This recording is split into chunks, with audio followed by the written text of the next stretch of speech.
Les Bleus reçoivent le Pays de Galles à 15h45 au Stade de France et pour espérer remporter la compétition, les hommes de Fabien Galtier vont devoir s'imposer avec le bonus tout en misant sur une défaite de l'Irlande face à l'Angleterre ce soir. Voilà pour l'essentiel de l'actualité. Très bonne journée à tous. Merci beaucoup. Prochain rendez-vous avec l'information, il sera midi. Roule, le club automobile ouvert à tous présente. Sud Radio, on parle auto, 11h-13h, Jean-Luc Moreau, Laurence Perron. Ravi de vous retrouver pour ce nouveau numéro d'On parle auto avec l'ami Jean-Luc qui est déjà un peu perdu dans ses papiers. Bonjour l'ami Jean-Luc, que se passe-t-il ? Bonjour Dame Laurence et puis bonjour à toutes les auditrices et tous les auditeurs. Exactement, un joli programme aujourd'hui. Faites attention, regardez en sortant de la maison si votre voiture n'a pas été volée.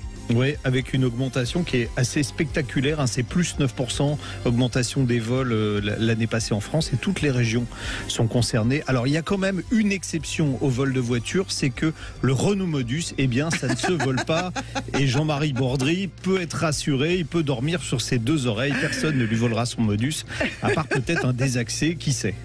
Et ni le Fiat Multipla. Alors il faut quand même que je vous raconte, parce que moi j'aime bien raconter l'arrière du décor ou l'envers du décor. C'est que Jean-Marie et Jean-Luc, qui s'apprécient beaucoup, jouent beaucoup d'humour entre eux.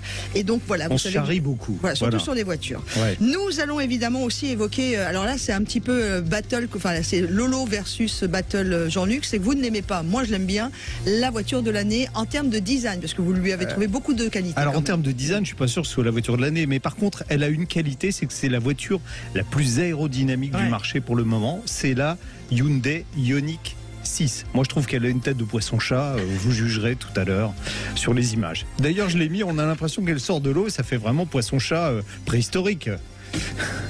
Moi, je la trouve assez réussie.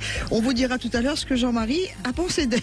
Jean-Marie. Oui, parce que Jean-Marie, il a dit que ça ressemblait à un suppositoire. On invitera Jean-Marie alors. Vous avez bien vu ce qu'on disait. D'accord. Ouais. Vous l'avez compris, nous allons encore passer un joli moment en votre compagnie. On va fêter un bel anniversaire. On va fêter l'anniversaire de la Mercedes Pagode, la 230 SL, qui a 60 ans cette année. Elle est née en 1963, cette chouette voiture. On parlera aussi de pneus crevés. On parlera de pneus crevés. Est-ce qu'il y a une possibilité, est-ce qu'il y a, on va dire, une façon d'éviter les crevaisons sur un pneu normal? D'accord. Ah, c'est bien ça. Vous verrez que... Oui. Oui. Je vais être à l'écoute. Moi, je vais écouter Sud Radio, on parle auto jusqu'à 13h. Et vous, vous êtes bien sûr, vous le savez, les bienvenus. 0826 300 300 pour venir poser toutes vos questions, pour même réagir au sujet que l'on vous propose. Autre rendez-vous, vous êtes toujours très nombreux à vous y retrouver. Ça fait chaud au cœur. C'est la page Facebook de Sud Radio où il y a une communauté qui s'est créée. On a déjà un mot qui dit bonjour, par exemple. Et puis, vous pouvez nous écrire je participe @sudradio.fr en mettant bien On parle auto dans l'objet, vos coordonnées au complet. On va saluer Jordan au standard et notre beau, grand, magnifique, talentueux Bastien à la réalisation de cette émission. Sud Radio, on parle auto et de sécurité. Avec Sécuritest, prenez rendez-vous en ligne pour votre contrôle technique dans un de nos 1000 centres sur securitest.fr. Nous allons évoquer les chiffres des vols de véhicules en 2022 et pour ce faire, nous accueillons Kevin Vanet qui est porte-parole de Coyote. Bonjour. Bonjour Kevin. Bonjour Jean-Luc, bonjour Laurence. Alors, l'Observatoire des vols Coyote Sécure, tous les ans, nous fait un petit florilège des régions, des modèles, du nombre de véhicules volés. 2023, malheureusement, est plutôt... Enfin, 2022, puisque c'est l'Observatoire 2023, mais qui concerne 2022. 2022 est une annus horribilis. Alors en effet, c'est la 6e édition de l'Observatoire des vols Coyote Sécure. Pour rappel, on base cet observatoire sur l'activité de notre solution de récupération après vol Coyote Sécure, dont 400 000 véhicules sont équipés sur le territoire français et en Belgique. Et puis on complète avec les données du ministère de l'Intérieur. Donc au global, effectivement, pour l'année 2022, on a une nette augmentation du nombre de vols. C'est du jamais vu depuis plus de 10 ans, avec plus 9%. Donc ça représente un vol toutes les 4 minutes sur le territoire français. Donc c'est effectivement une année noire pour le vol de véhicules. Et ça ne va pas s'arranger avec l'inflation. Et malheureusement, ça risque de ne pas s'arranger. Alors bon, il y a deux régions qui sont plus touchées. C'est, on s'en doute, l'Île-de-France et la région PACA. Mais, et c'est ça qui m'a le plus surpris, aucune région n'est épargnée. Et il y a même des régions où on pouvait se penser à l'abri qui sont en forte augmentation. Tout à fait, cette hausse concerne toutes les régions de France. Donc, comme vous l'avez signalé, les régions les plus touchées forcément sont concernées par cette hausse. Plus 12% des vols en Provence-Alpes-Côte d'Azur, plus 11% en Auvergne-Rhône-Alpes. Mais effectivement, la nouveauté, vous avez raison, ce sont les régions les moins touchées où le nombre de vols a largement augmenté. Plus 29% en Bretagne, plus 21% dans le centre-Val de Loire, plus 14% en Bourgogne-Franche-Comté. Donc c'est vrai que ce sont des régions historiquement moins touchées, mais on a cette prise de conscience et ce besoin de sécuriser les véhicules partout sur le territoire français. Donc ça se traduit aussi pour Coyote Secure par une nette accélération des ventes en 2022. On a installé plus de 100 000 traceurs partout en France l'année dernière. Donc, Kevin, on parlera à la fin de votre solution pour, après le constat, apporter des solutions pour les automobilistes. On parlera du traceur juste à la fin. Quels sont les véhicules les plus volés aujourd'hui? Alors, beaucoup les SUV, mais il y a pareil, quelque chose qui m'a surpris. Les véhicules hybrides, c'est quand même étonnant. Alors effectivement, sur les 133 800 vols, on estime qu'il y a à peu près 70% de vols qui concernent des voitures. Donc sur ces vols de voitures, 67% chez nous sont des SUV. Mais c'est vrai que cette année, la nouveauté, c'est que le risque de vol sur les véhicules hybrides augmente de plus de 40%. Donc on voit qu'au global, en final, les voleurs suivent les tendances du marché avec des véhicules volés qui sont très souvent des modèles généralistes qui se vendent bien en concession. D'accord. Donc, si j'ai un SUV hybride, j'ai tout faux. Si j'ai un SUV hybride, que j'habite en région parisienne et que je me déplace le week-end sur la Côte d'Azur, voilà, je suis la cible parfaite. Le risque de vol, effectivement, est très très important sur les différents points que vous venez d'évoquer. D'accord. C'est ce qu'on appelle le taux de sinistralité. Il est de combien au maximum? C'est-à-dire, c'est pour 1000 voitures, il y en a combien de volés au maxi dans les régions? Effectivement, le taux de sinistralité, c'est ce qui nous permet de mesurer le risque de vol, donc le nombre de véhicules volés sur 1000 véhicules équipés. Par exemple, en Île-de-France, le taux de sinistralité est de 5,9 véhicules volés pour 1000 véhicules équipés. Donc c'est relativement important. Mais au-delà des voitures, des véhicules 4 roues, on remarque que le taux de sinistralité, le risque de vol est excessivement important sur les 2 roues. 45 véhicules volés pour 1000 véhicules équipés, c'est un des taux c'est presque 10 fois plus que les voitures alors. Effectivement. Est-ce que vous avez un peu l'âge moyen des voitures volées? Vous nous avez parlé des hybrides. Est-ce qu'on vole plus des voitures jeunes? Les voitures à poil pour le pelage. Non, mais les voitures jeunes par rapport à... pelage moyen. Comment voulez-vous que je m'en sorte? Elle était très bonne. Non, mais en fait, l'idée, c'est, puisqu'effectivement, il y a un changement de plus en plus de motorisation, qu'on va pousser les gens à avoir des voitures neuves, enfin des voitures... Que le parc vieillit aussi. Oui, que le parc vieillit, mais qu'on va pousser les gens à pouvoir rentrer sur les zones ZFE, etc., avoir des voitures plus récentes. Est-ce que l'on constate un vol de voitures plus récentes qu'il y a encore 2 ou 4 ou 5 ans? En réalité, c'est ce que je vous spécifiais, c'est les voleurs suivent les tendances. Donc on va avoir vraiment un lien de cause et effet. Un véhicule qui va très bien se vendre, forcément va intéresser également les filières de vol. Donc un véhicule qui a un succès commercial va avoir un succès au vol aussi derrière. Ça, effectivement, c'est un constat qu'on fait chaque année. Donc des modèles de grande diffusion, des modèles de marque généralistes vont très très bien se voler, effectivement, et vont intéresser les filières puisqu'ils fonctionnent aujourd'hui à la commande. Donc elles vont où ces voitures? Alors pas celles que vous équipez parce que vous en récupérez une grande partie. Peut-être que vous les récupérez démontées aussi. Alors nous, pour l'efficacité de la solution, nous l'enjeu c'est d'aller vite, donc de les récupérer effectivement en bon état, en un seul morceau si je puis dire. Aujourd'hui, il y a 60% des véhicules qui ne sont pas équipés de solutions de récupération après vol qui ne sont jamais retrouvés. Ils sont exploités différemment par les filières de vol. Alors on parle souvent des deux principales filières qui sont l'export de véhicules à l'étranger, pour des véhicules qui sont destinés à la revente en dehors du territoire français. C'est quoi? C'est les pays de l'Est, c'est le Maghreb, c'est l'Afrique, c'est quoi? C'est principalement les pays de l'Est, les Pays-Bas, de l'Afrique du Nord, l'Afrique de l'Ouest. Voilà, c'est à peu près les destinations phares des véhicules qui sont destinés à l'export. Généralement, ils sont acheminés vers justement l'Afrique par la mer. On trouve les véhicules sur des zones portuaires, Le Havre, Anvers, Rotterdam. Ils servent aussi pour les pièces détachées, parce que les prix ont vraiment grimpé ces derniers mois, donc j'imagine que ça explique aussi pourquoi les vols augmentent. Et la deuxième filière, vous avez raison, c'est la filière des pièces détachées. On va démonter le véhicule pour pièces. Un exemple, on parlait des véhicules hybrides. Les pots catalytiques aujourd'hui intéressent très fortement les filières, notamment qui contiennent un métal assez précieux et qui se revend cher, qui est le rhodium. Donc aujourd'hui, il y a du platine aussi, accessoirement, c'est vrai que c'est un peu cher. Effectivement, donc les pièces vont intéresser les filières pour alimenter un large marché noir, que ce soit à l'étranger ou même sur Internet. Dans les grosses nouveautés, il n'y a plus de vols, ou presque plus de vols avec effraction. Aujourd'hui, c'est des vols, on va dire, informatiques. Est-ce qu'on a des armes contre ça? Alors après, on va parler de votre système tout de suite là, mais est-ce que moi, si j'achète un véhicule neuf, je suis à l'abri des voleurs avec cette voiture soi-disant sécurisée? C'est qu'on casse plus les portes pour rentrer dedans. Ben voilà, on casse plus les fenêtres, on casse plus les portes, on casse plus le Neyman. Est-ce que ça existe encore un Neyman d'ailleurs? Sur les vols qu'on recense nous en 2022, il y a près de 9 vols sur 10 qui sont aujourd'hui des vols électroniques, qui utilisent la technologie pour voler le véhicule. Alors on sait que les constructeurs font beaucoup d'efforts justement pour sécuriser les véhicules, apporter de nouvelles solutions, ce qui contribue, nous pensons, à limiter cette hausse. Malgré tout, les vols de véhicules sont en hausse. C'est un phénomène qui existe toujours. Et donc, il faut trouver d'autres solutions pour se prémunir du vol. Justement. Alors, Coyote Secure, comment ça fonctionne ? Alors aujourd'hui, on est sur une solution qui est assez unique, puisqu'on associe la technologie à une équipe opérationnelle sur le terrain qui va récupérer les véhicules. Donc la technologie, c'est une technologie brevetée qui s'appuie sur plusieurs technologies, justement, des technologies classiques comme le GSM et le GPS qui sont aussi embarqués dans les véhicules, mais qui sont des technologies qui peuvent être neutralisées, qui peuvent être brouillables aussi. Donc on va associer à ces des technologies de l'Internet des objets qui vont finalement nous assurer une localisation en toutes circonstances. Et ensuite on déploie... Y compris dans un parking au 4e sous-sol ou dans un container sur un port.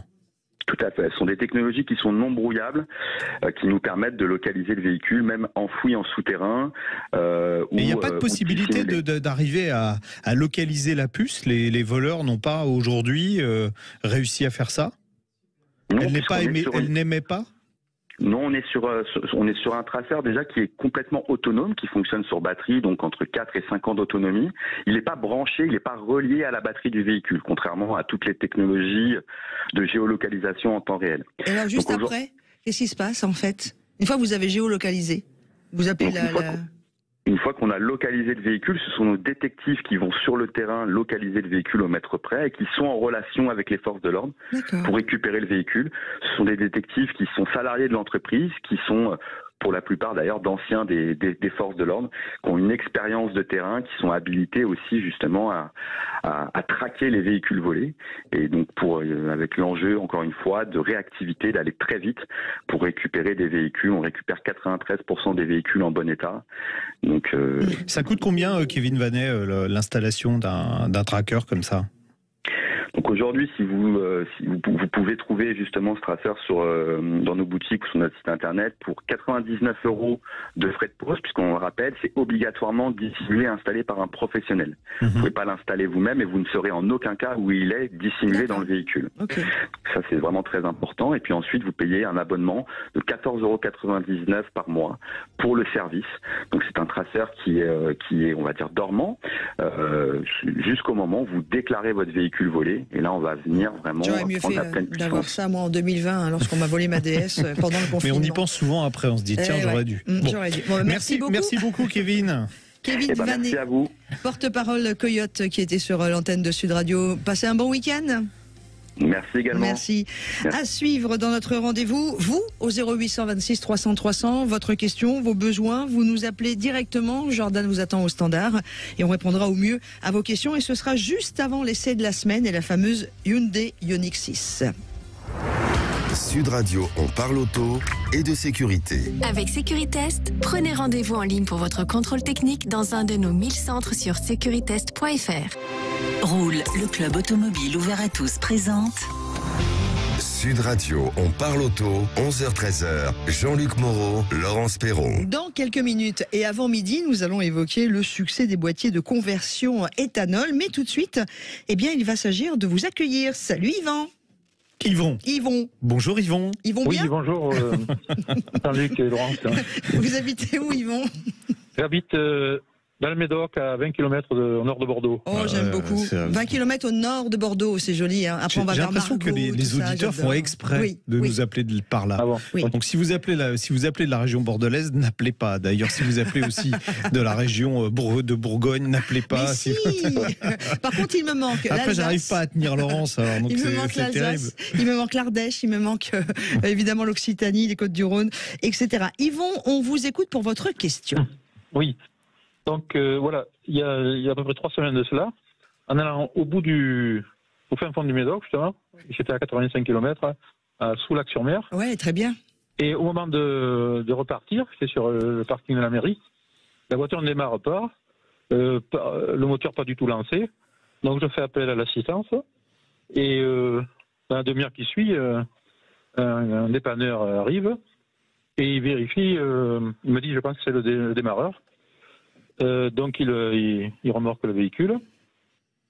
Et ça c'était un vendredi, donc je le rappelle le lundi matin. Et il me dit, oui c'est vrai, c'est le dépanneur. C'est le démarreur, pardon. Oui, le démarreur. Et donc il m'envoie un devis de quasiment 600 €. Parce qu'il y avait une première fois, il fallait démonter, je crois, une partie de l'échappement pour accéder. Et ensuite, le reste de la main-d'œuvre. Et le dépanneur en lui-même.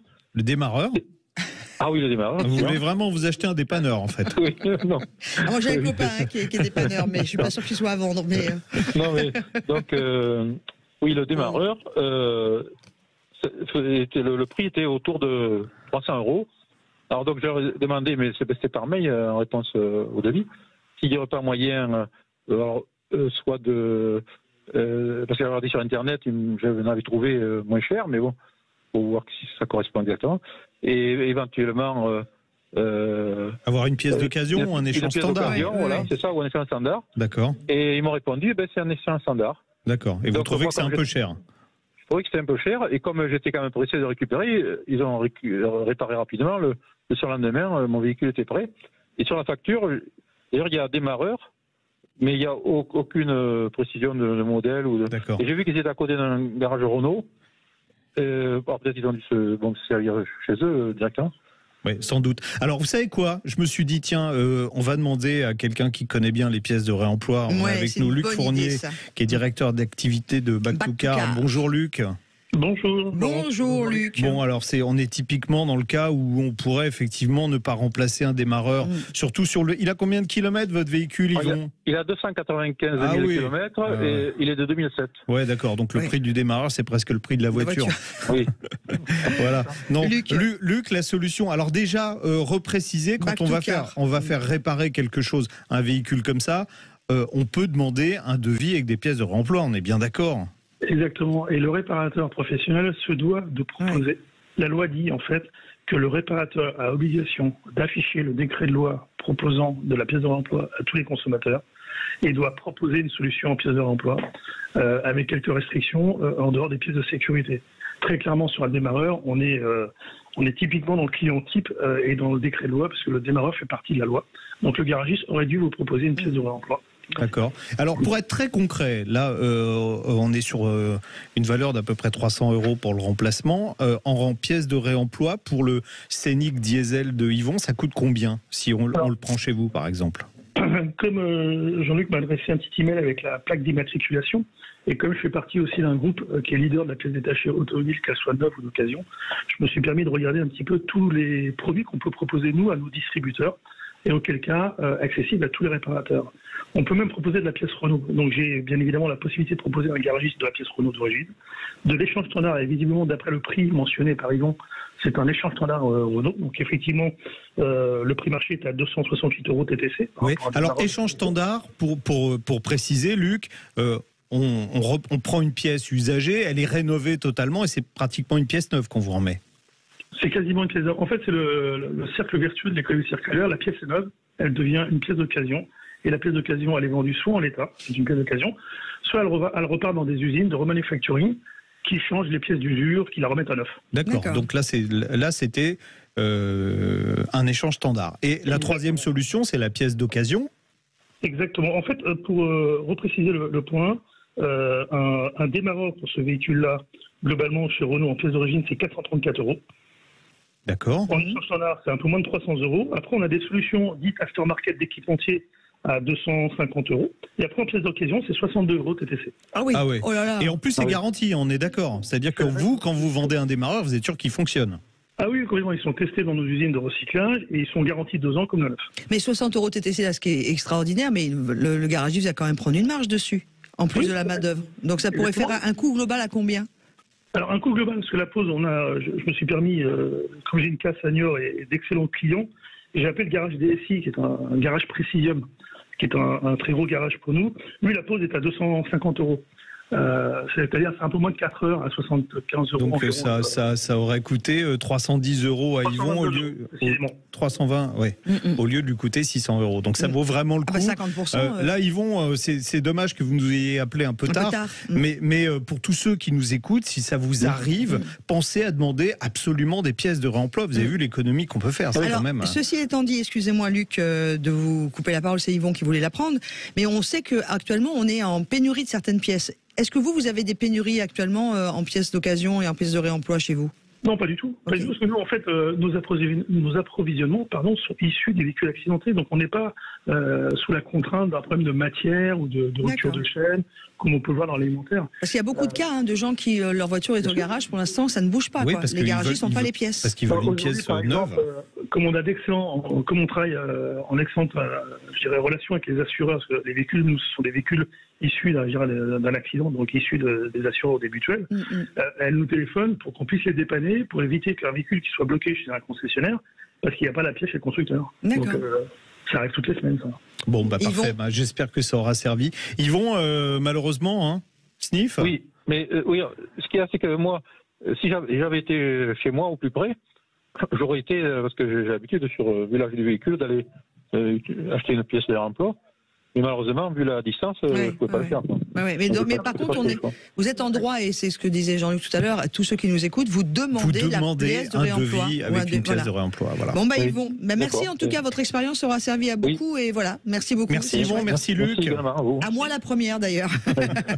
Je vous embrasse Yvon, et merci à Luc Fournier, directeur d'activité de Back2Car, que vous trouvez bien sûr sur internet, Back2Car avec un 2 entre les deux, BACK2CAR.fr. Alors moi je vais préciser quelque chose, parce qu'en général les garagistes, quand on demande un devis avec des pièces de réemploi, disent oui, mais ça va prendre du temps. Alors non, parce que la logistique aujourd'hui a été organisée, et c'est aussi rapide que d'avoir une pièce une pièce d'origine ou une pièce en échange standard. Ça c'est dit. Et parce qu'on parle vrai sur Sud Radio. Allez, dans quelques instants, on parlera du succès des boîtiers de conversion éthanol qui ne se dément pas. Mais juste avant, l'essai de la semaine avec la fameuse Hyundai Ioniq 6 qui nous fait beaucoup parler dans l'équipe de Sud Radio en ce moment. Et c'est pas dû seulement à aujourd'hui. Biomotors, agissez pour la planète en roulant au superéthanol et économisez jusqu'à 50% sur votre carburant. Présente Sud Radio, on parle auto. Et on prend le volant. Et si vous nous rejoignez à l'instant à l'écoute de Sud Radio, nous sommes heureux de vous accueillir. Vous êtes déjà en train de nous dire bonjour sur la page Facebook de Sud Radio. On fera un petit point tout à l'heure avec 2-3 questions qui arrivent également. D'ailleurs, puisqu'on parle de questions, vous savez, vous avez rendez-vous également à midi. Donc vous pouvez nous appeler dès maintenant pour poser votre question en direct. Composez le 0826 300 300. La question que j'ai envie de vous poser maintenant pour l'essai de la semaine, que vous allez retrouver sur la page YouTube de Sud Radio en vidéo, l'ami Jean-Luc Moreau, c'est est-ce qu'elle est vraiment si laide que ça, la voiture de la semaine? On va être politiquement correct, on va dire que c'est une voiture qui sort de l'ordinaire, cette Hyundai Ioniq 6. Ah bon, elle n'est pas l'essence ordinaire? Elle a un design particulier. Moi, je lui trouve vraiment une bouille de poisson-chat. D'ailleurs, je l'ai filmé au bord de l'eau pour ceux qui ont l'image. Et c'est vrai, on dirait un poisson-chat qui sort de l'eau. Voilà.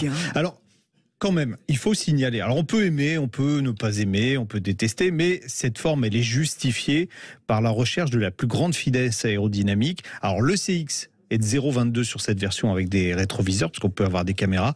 Il y a mieux. il y a mieux. Mercedes arrive à descendre à 0,20, Tesla aussi. Mais ce qui compte pour l'aérodynamique, c'est à la fois le CX et la surface frontale. Et là, c'est ce qu'on appelle le SCX. Et là, cette Ioniq 6 a un SCX de 0,46. C'est le record du monde pour un véhicule de série pour le moment. Ah oui. Donc, c'est plus aérodynamique, par exemple, qu'une Tesla S qui est à 0,48. Alors, c'est pas un SUV, mais c'est une voiture encombrante. Elle fait 4,85 m de long. Vu le gabarit de la contenance du coffre est plutôt décevante. On a 400 litres de coffre, donc ça ne sera pas une vraie familiale. Il n'y a pas non plus de haillons, mais les dossiers des sièges arrière peuvent se rabattre. Il y a un autre petit coffre à l'avant, mais il est tout petit. C'est juste pour mettre les câbles ou alors un très gros sac à main. 2,95 m d'empattement. Ouais, 2,95 m d'empattement. On se dit que les places arrière vont être gigantesques. Alors certes, elles sont gigantesques, mais l'accès à bord est compliqué à cause de la ligne fuyante du toit. Il faut vraiment, je suis pas très grand et je suis obligé de baisser la tête et de me pencher en avant pour rentrer à l'arrière. Donc si vous voulez faire monter mémé, ça l'assommera. Une fois dedans, on a une impression d'espace qui est vraiment réelle. On a beaucoup de place pour les jambes. Et puis la présentation intérieure, ça fait très vaisseau spatial, ça j'aime beaucoup. En particulier à l'avant avec les deux grands écrans de 12,3 pouces qui forment le tableau de bord. La qualité des matériaux, elle est belle. C'est d'autant plus remarquable qu'il s'agit de matériaux, on appelle ça biosourcés ou recyclés. Il y a des fibres de canne à sucre, mais il y a aussi des bouteilles en plastique recyclées. Il y a aussi des filets de pêche recyclés. Rassurez-vous, il n'y a pas l'odeur qui va avec. Et puis, la présentation, l'ergonomie, je trouve ça bien. C'est le retour des touches pour commander les fonctions essentielles. Le sélecteur de vitesse est aussi original que la carrosserie. C'est un stick qui dépasse du volant. Et puis, comme sur toutes les voitures électrifiées du groupe, la récupération d'énergie se règle avec des palettes de part et d'autre du volant.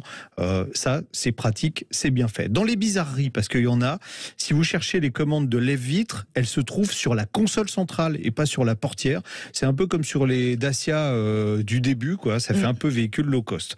Bon, notre version, elle était équipée d'un moteur électrique. Un seul moteur électrique, parce qu'on peut avoir aussi une version 4 roues motrices avec 2 moteurs électriques. Donc c'est une propulsion, 229 chevaux, 350 Nm de couple, une voiture qui pèse 2 tonnes, mais c'est largement suffisant pour offrir de bonnes performances. Les accélérations, 0 à 100 en 7 secondes 4, donc ça pousse vraiment. Par contre, ce qui déçoit, c'est le confort. Pourtant, notre version haut de gamme exécutive. Alors normalement, elle est équipée de roue de 20 pouces, mais on a ce qu'on appelle une option minorante. On peut passer en roue de 18 pouces, vous économisez un petit peu d'argent, et surtout, vous aurez une augmentation de l'autonomie et normalement un meilleur confort. Malgré ces roues de 18 pouces, la suspension, elle est ferme.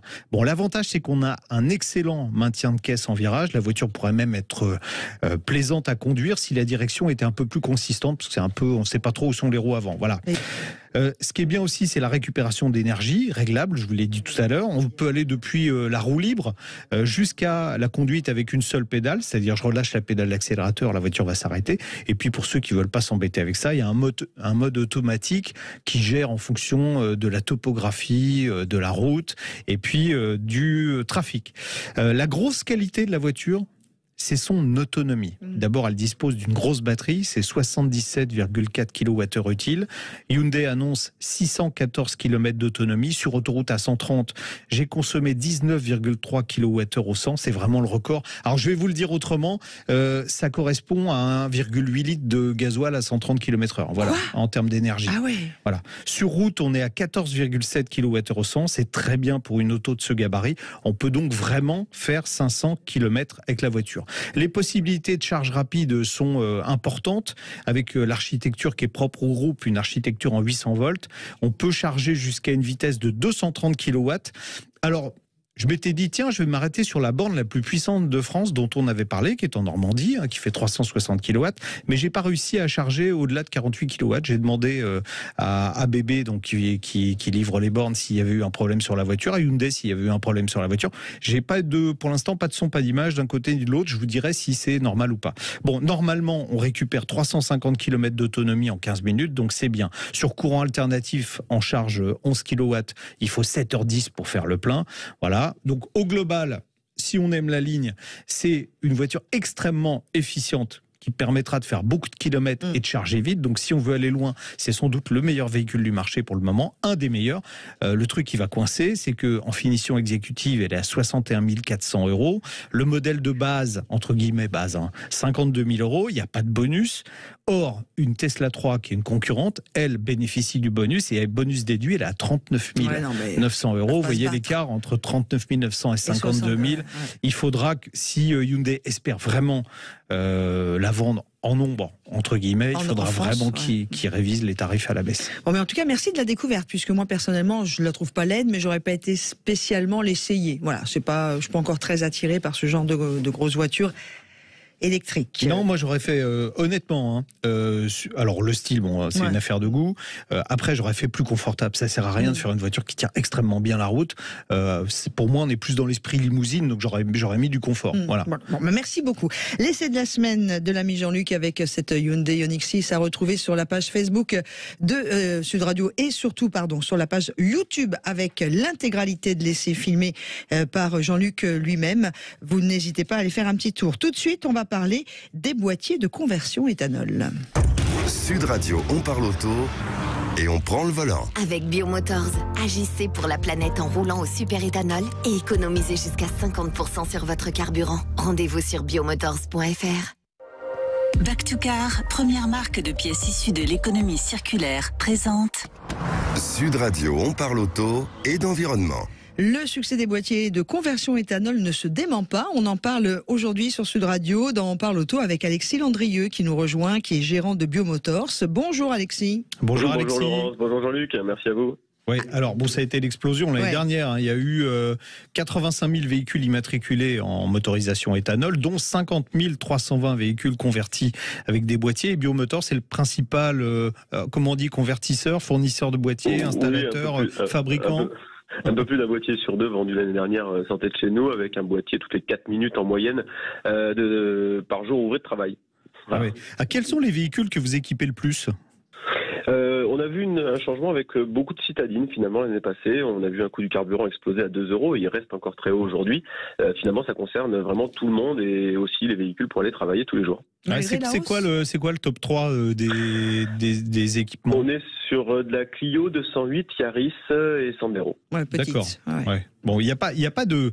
Est-ce qu'il y a des véhicules plus délicats à équiper que d'autres, parce qu'on a eu souvent dans l'émission des auditeurs qui ont fait équiper, alors ça a été pas mal des PureTech qui ont eu des problèmes avec. Est-ce qu'aujourd'hui ces problèmes-là sont réglés ? Est-ce qu'on peut sans risque équiper tous les véhicules ? Ou est-ce qu'il y en a qui sont encore touchy ? Alors, on peut équiper vraiment tous les véhicules à partir des années 2000. Si réellement quelques-uns peuvent poser problème, ils sont identifiés lorsque vous allez sur notre application. Vous mettez votre immatriculation et ça vous dira tout de suite s'il est compatible et homologable. Les PureTech, évidemment, on a beaucoup de précautions lors de la prévisite de ces véhicules avant équipement, parce que vous le savez, malheureusement, ils sont confrontés aussi à des problématiques constructeurs telles que la distribution qui est à surveiller particulièrement. D'accord. Ça veut dire que si j'ai un 3008 ou une 208 avec un litre de PureTech et que je veux le faire équiper d'un boîtier, on va d'abord, entre guillemets, me scanner ma voiture pour me dire si oui ou non on va l'équiper. Exactement, ça a représenté le PureTech 25% de nos ventes l'année dernière, donc c'est parfaitement compatible. Mais on a blacklisté quelques séries de moteurs où on sait que d'origine, il y a plus de problématiques, par exemple, liées à la distribution et autres, pas forcément au boîtier, mais le but évidemment de réparer et d'identifier ces soucis avant équipement. Il y a eu des progrès sur les boîtiers depuis, depuis 2011 que vous fabriquez des boîtiers ? Tout à fait, on a amélioré notamment la surconsommation grâce à un capteur de carburant qui sait précisément au pourcentage près le taux d'éthanol que vous avez dans le réservoir, puisque vous savez, vous pouvez, je le rappelle, rouler aussi bien l'essence qu'au bioéthanol.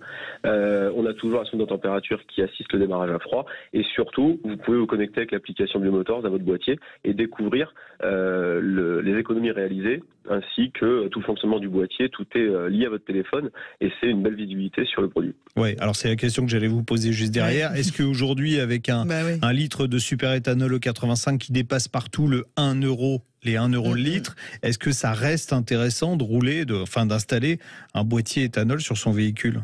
Bien sûr, ça a pu faire peur en début d'année puisqu'on a eu une hausse du bioéthanol qui est liée à ses coûts de production, une inflation sur les gaz qu'il faut utiliser évidemment pour distiller ce carburant. Donc on a passé la barre des 1 euro, ce qui n'était jamais arrivé, mais néanmoins, il n'était jamais arrivé non plus d'avoir un litre d'essence qui frôle les 2 euros comme on connaît aujourd'hui. Donc en fait, on conserve une économie proche des 70 ou 80 centimes par litre.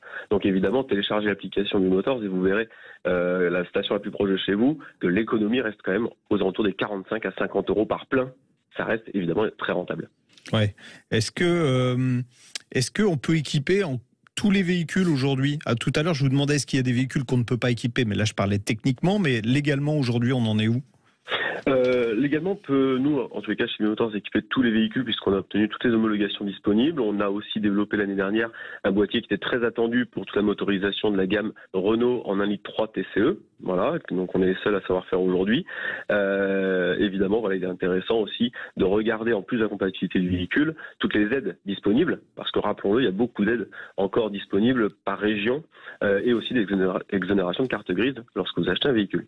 D'accord. Quel est vous, Alexis Landrieux, la façon dont vous voyez l'avenir? Vous savez qu'on a normalement la fin des voitures neuves et moteurs thermiques en 2035, ce qui imposerait également pour vous peut-être une fin de commercialisation de vos boîtiers. Or, il y a quand même des pays qui commencent à réagir. Et puis Laurence, avant ça, il y a l'entrée en vigueur peut-être des ZFE. Non, mais là, les ZFE, ça va les arranger. Oui, non, mais pour l'instant, non, parce que les véhicules équipés d'un boîtier ne bénéficient pas de la vignette critérienne, sauf évidemment s'ils l'avaient déjà précédemment. Mais vous travaillez sur ça? Gardez cette question-là et prenez la mienne en premier, s'il vous plaît. Prums, avec l'interdiction de 2035. Mais en même temps, aujourd'hui, certains pays qui réagissent, parce que ça devait être voté le 7 mars, cette histoire. L'Allemagne a été un des pays qui a refusé, enfin, en tout cas, qui met un gros doute. Comment vous voyez votre avenir, en fait? Parce que si vraiment il n'y a plus de voitures neuves 2035, c'est grâce au parc qui vieillit que vous allez faire votre beurre? Je reste persuadé que le mix énergétique reste la solution, en tous les cas, face aux enjeux environnementaux. Fin des moteurs thermiques en 2035, comme vous l'avez dit, c'est pas encore acté, mais en plus de ça, c'est la production. Donc évidemment, il y a le temps industriel aussi, mais il y a aussi le temps marché. On sait que les véhicules aujourd'hui ont une durabilité plus élevée et on a quasiment une moyenne d'âge à 10 ans sur le parc français. Donc on a 15 millions de véhicules essence, on vend plus de la moitié en essence encore jusqu'à 2035 et passé 2035, on va avoir plus de 10 ans encore de parc d'occasion. Donc on est encore sur un horizon à plus de 2050 sur la solution bioéthanol. La question de Jean-Luc M de Paris sur les ZFE. Et sur les ZFE, critériens, c'est dans le tuyau ou pas? Alors on milite en tous les cas, nous, pour demander, parce que le GPL notamment par exemple bénéficie de la vignette critère 1, on considère que l'éthanol devrait être également considéré en critère 1, notamment pour une acceptabilité sociale. On ne peut pas tous acheter un véhicule électrique demain parce que les ZFE se mettent en place, donc je pense que c'est une vraie réponse et solution à ces restrictions. Oui, alors cette semaine quand même, je vais préciser qu'il y a Transport Environnement, qui est une ONG qui a tapé sur sur les biocarburants en règle générale en disant voilà, concurrence alimentaire. Mais ça ça revient régulièrement. On va repréciser que je crois que c'est 1,3% des surfaces. On appelle un marronnier dans notre métier. 1,3% des surfaces cultivées en France servent à faire le bioéthanol. Je pense pas que ça change grand-chose à la fin dans le monde. Voilà. Précisons très très brièvement, souvent l'amalgame est fait. Vous avez que le diesel comporte 7% de biodiesel aujourd'hui, et c'est surtout ce biodiesel qui pose souci avec l'huile de palme notamment, ou tout ce qui est huile de colza. Maintenant, le bioéthanol, lui, reste fabriqué en France avec tout ce qui est betterave, sucrière et aussi marc de raisin, à Vergès, sur une usine à côté de chez nous à Vendargues. Et puis aussi des céréales fourragères. Et je vais préciser derrière que on fait l'éthanol d'un côté et on récupère les protéines pour nourrir le bétail. Donc en fait, il n'y a pas de concurrence alimentaire. Voilà, exactement. Bon. Et c'est un double revenu pour nos agriculteurs. Exactement.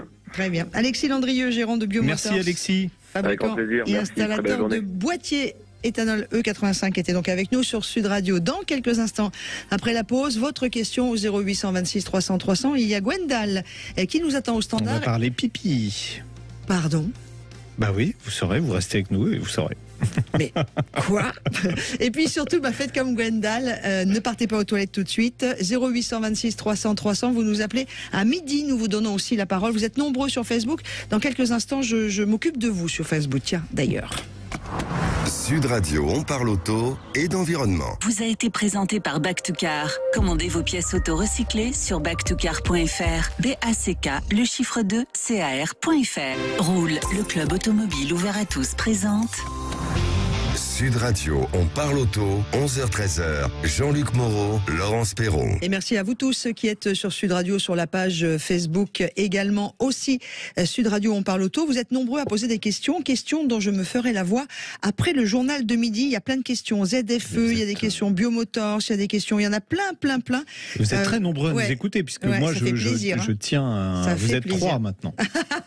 Et à ma maman. Alors, à ce moment de l'émission, je vous propose de passer au petit coin et d'accueillir tout de suite dans notre petit coin Gwendal. Bonjour Gwendal. Bonjour Gwendal. C'est Sébastien, notre réalisateur. Alors ceux qui arrivent sont en train de se dire parce qu'on va parler pipi là. On s'est trompé d'émission. Salut Gwendal. Bonjour Gwendal. Bonjour Laurence, bonjour Jean-Luc. Vous habitez où? J'habite à Boulieu-les-Annonais, en Ardèche. Boulieu-les-Annonais. Ah ouais. Oui, c'est joli. En Ardèche. On fait du très bon vin en Ardèche. On vous écoute. Effectivement. Juste une petite anecdote. C'est vrai que il y a longtemps, vous invitez les candidats à vos émissions. Oui. Et c'est vrai que ce serait bien de faire la même chose pour les essais voitures. Parce que la semaine dernière, je serais bien venu avec Jean-Luc pour essayer la BM. Ah oui, la BM i7. Mais c'est marrant parce que d'habitude, quand j'essaye une voiture un peu chère, je me fais tirer dessus à boulet rouge. On me dit, ouais, vous faites plaisir, c'est des voitures qu'on pourra jamais acheter, mais je ne pourrais pas les acheter non plus, je vous rassure. Mais là, c'était tellement, voilà, comme j'ai dit, finalement, 200 000 € pour acheter un cinéma, c'est pas si cher. Et tous les gens que j'ai eu au téléphone m'ont dit, ouais, incroyable, cette voiture, c'est dingue, on voudrait faire un tour avec, mais c'est vraiment la voiture la plus silencieuse et la plus confortable du monde pour le moment. Allez, messieurs, il faut qu'on arrive à cette histoire de pipi, parce que là... parce que c'est un suspense terrible. Ouais, j'ai une 2008 de 2018 en Blue HD 120 chevaux. Ouais. Et je fais quand même pas mal de kilomètres avec. Je fais une 50 000 kilomètres par an. Et là, je commence un peu à m'inquiéter parce que moi, je suis vos émissions depuis très très longtemps. Et vous parlez souvent du AD Blue, les réservoirs d'AD Blue qui sont un gros souci chez Peugeot. Et j'ai une connaissance à moi qui met des additifs. Il y a un additif qui pourrait... un additif anticristallin, ça s'appelle comme ça. Anticristallin, voilà. Parce que c'est quoi l'AD Blue? Alors, le rapport avec le pipi, c'est que l'AD Blue, c'est un mélange d'eau et de... Qu'est-ce qu'il y a dans le pipi? Du pipi. Non. Oh mon Dieu. Oh, l'émission, on a tous 4 ans d'âge mental. On va inviter tout de suite, parce qu'il nous reste 3 minutes 50. Bon, alors on va inviter David de Ragnocourt, qui est directeur général de Sfertech. Bonjour David. Bonjour Laurent. Bon, alors on est suspendu à vos lèvres. Alors, il y a de l'eau et du... Et de l'urée. Et de l'urée, voilà. Et l'urée qu'on transforme en ammoniac et qui réagit avec les oxydes d'azote pour éliminer les oxydes d'azote. Et c'est pas ça qui fait la goutte chez les êtres humains? Voilà. Alors oui. Donc, alors on a le même phénomène. Voilà, on va dire que les Peugeot, enfin les voitures de Stellantis ont la goutte, ont des crises de goutte. Et donc il y a des alors. C'est déjà un additif, l'AdBlue, on est d'accord, David. Il faudrait rajouter un additif à l'additif pour éviter que ça cause des problèmes. Terrible.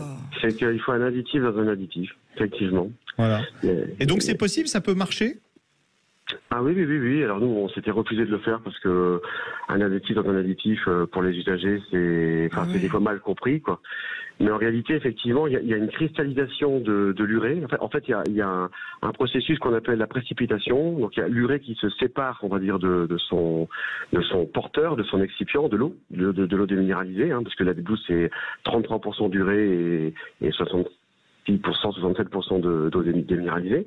Et donc, ce qui se passe, c'est que dans des conditions, on va dire, inappropriées, comme par exemple un manque d'AdBlue ou un mauvais stockage ou une température trop basse, il va y avoir une espèce d'agglomération de particules solides. Et donc ça va s'agglomérer et ça va obstruer l'injecteur d'AdBlue, le système SCR. Et pour entrer dans quelques détails, en gros, nous, vous le savez, on mesure beaucoup la combustion des moteurs. Et lorsqu'on a des problèmes de température de gaz d'échappement, lorsqu'elles sont trop basses, en fait, la vapeur d'eau qui est contenue dans les gaz d'échappement peut se condenser sur des surfaces froides et provoquer une formation de cristaux. Donc, il convient de séparer tout ça. D'accord. Donc on peut. Alors là, il faut préciser que ceux qui sont déjà en panne, c'est trop tard. C'est pas un additif curatif, c'est un additif préventif. Et c'est là que ça pose problème parce que on verra pas l'efficacité de l'additif puisque c'est du préventif. C'est pour ça qu'on se refusait de le faire parce qu'en fait on se disait tiens les gens n'auront pas fait de prévention et on les comprend hein, parce que c'est déjà faut acheter de la déblue et si par exemple ils font la prévention 15 jours après, pendant 2 semaines et qu'au bout de 2 semaines ils ont un injecteur qui est bouché parce que voilà c'est comme ça s'est fait avec le temps, ils vont penser que le produit est pas bon. Bon finalement les usagers réclament une solution, alors il en existe hein, mais alors, voilà l'idée, voilà la solution. C'est d'abaisser ce qu'on appelle la tension de surface. Donc la tension de surface, c'est, accrochez-vous, c'est la résistance que les molécules opposent à leur séparation. Elles ne veulent pas être séparées. Et donc il y a une tension de surface. On la visualise lorsqu'on remplit un verre d'eau à fond et qu'on voit à rabord un espèce de bombage de l'eau. Je ne sais pas si vous voyez. Est-ce que ça le fait avec le vin? Parce que ça ne parle pas à Laurence, le verre d'eau. Si, parce qu'il faut toujours boire plus d'eau que de vin. Si. J'arrive pas à laisser à rabord, en général, je le vois avant. Surtout quand je mets de l'eau dans mon vin, quand je travaille avec l'ami Jean-Luc. Vous voyez que j'en ai besoin de l'eau. Ouais. Qu'aucun vin. Donc ça, c'est la tension de surface qu'on peut visualiser. Donc, la solution, en fait, c'est un additif qui réduit cette tension de surface. Actuellement, ce qui existe, on va dire, au niveau des produits du commerce, on avait des valeurs de 33 millinewtons par mètre de tension de surface. Ici, on est arrivé à descendre en dessous de 28. Donc ça s'appelle des anti-cristallisants de 2e génération. Et l'objectif, c'est un peu comme un anticoagulant. Voilà, c'est un peu un anticoagulant pour l'urée. D'accord. À ne pas prendre dans son vin, évidemment. Mais... Oui. Ni en intraveineuse. Donc Gwendal a tout intérêt. Ça arrive quand, là, cette 2e génération? Dans 2 semaines. Dans 2 semaines. D'accord. Et aussi, on a fait aussi tenté de faire un effort sur le rendement. C'est qu'actuellement, 250 ml traite 100 litres d'AdBlue. Là, ça va traiter 125 litres. Donc, ce sera un peu mieux pour les usagers. Et ça coûtera combien, juste pour finir? 19 euros. Oh, ça va. Ça va. Bon, Gwendal. Merci Gwendal, merci David. Avec plaisir. On vous embrasse tous les deux.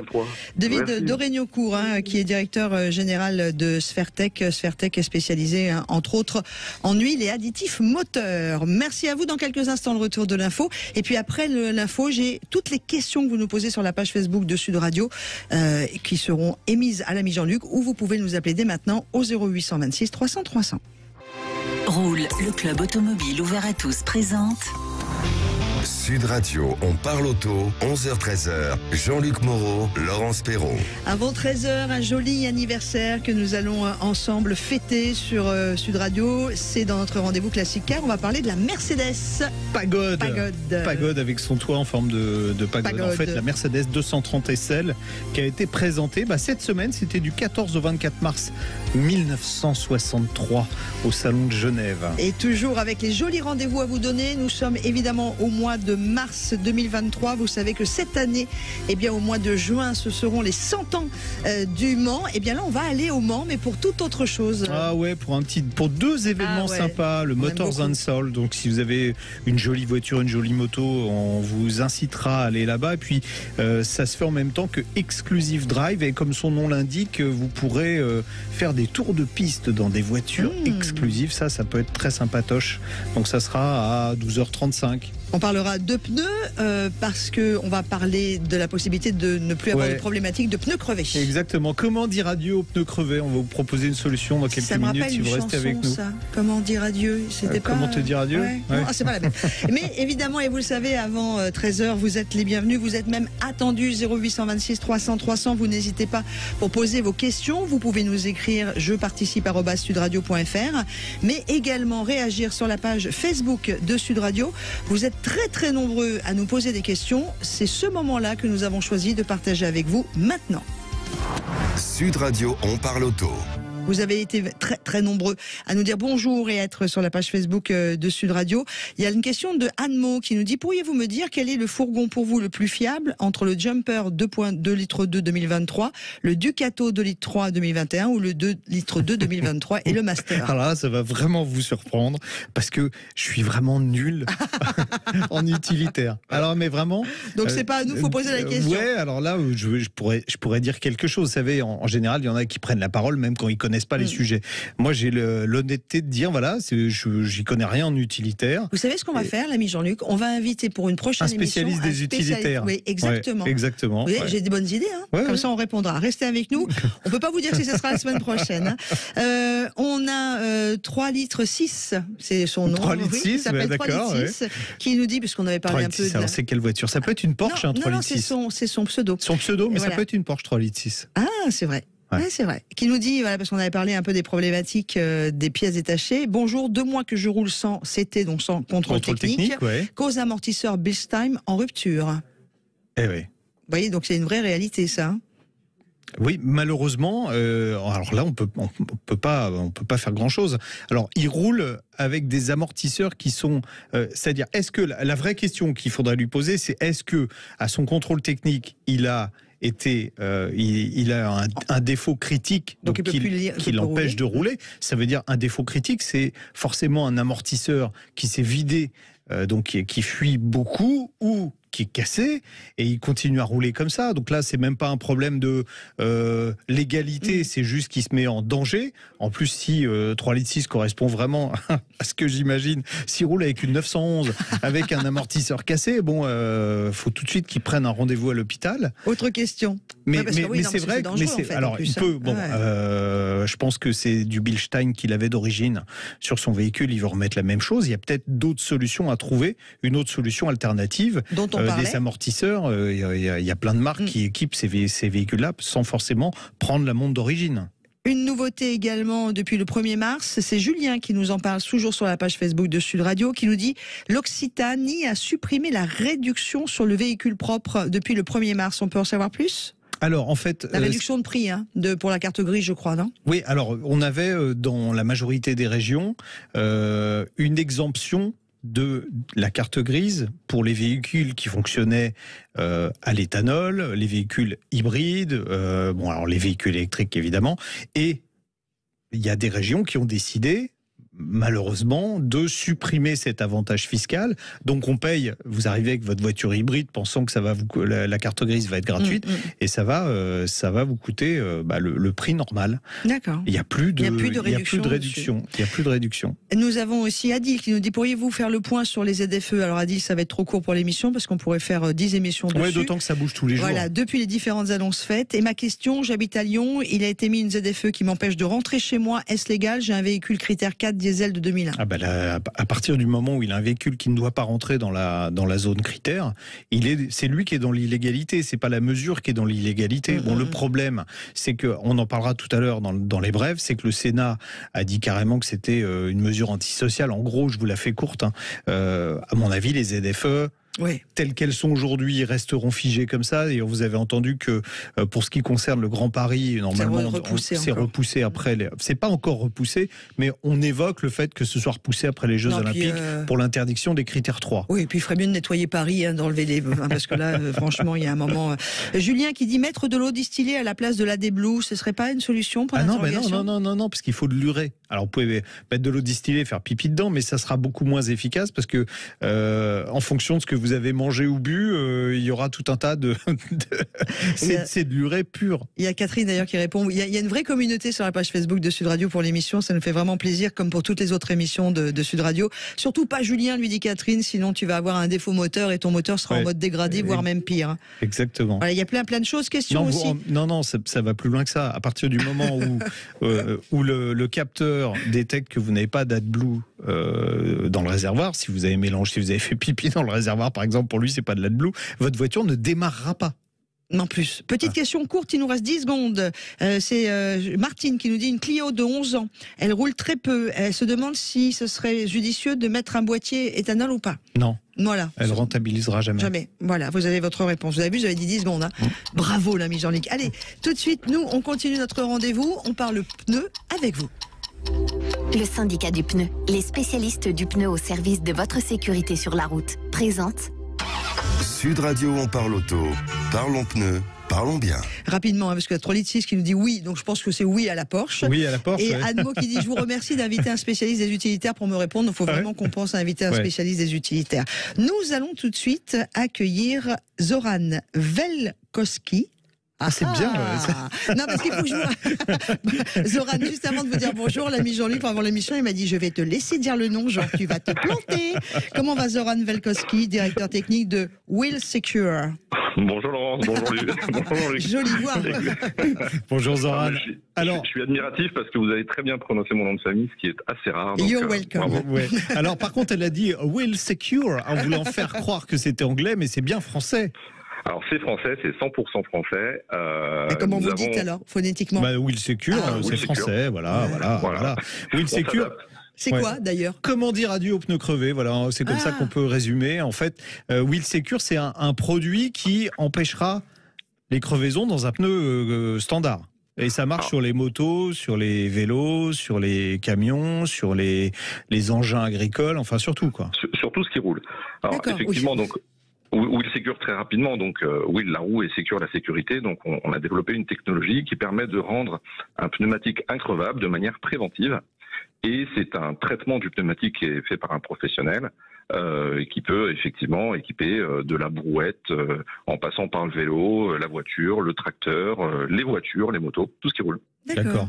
Alors moi auparavant, Zoran, je vais vous raconter ma vie, mais il y a un peu plus d'une vingtaine d'années, je faisais de la moto en tout terrain et j'avais mis dans mes pneus un produit un petit peu similaire et j'avais eu pas mal de déconvenues. Est-ce que ça a progressé depuis? En particulier à l'époque, on pouvait pas rouler vite avec ces produits-là. C'est toujours le cas ou pas? Alors, c'est le constat qu'on a fait lorsqu'on s'est lancé dans l'aventure. Il existe des produits préventifs depuis plusieurs dizaines d'années. Hein. À l'origine, c'est une technologie militaire.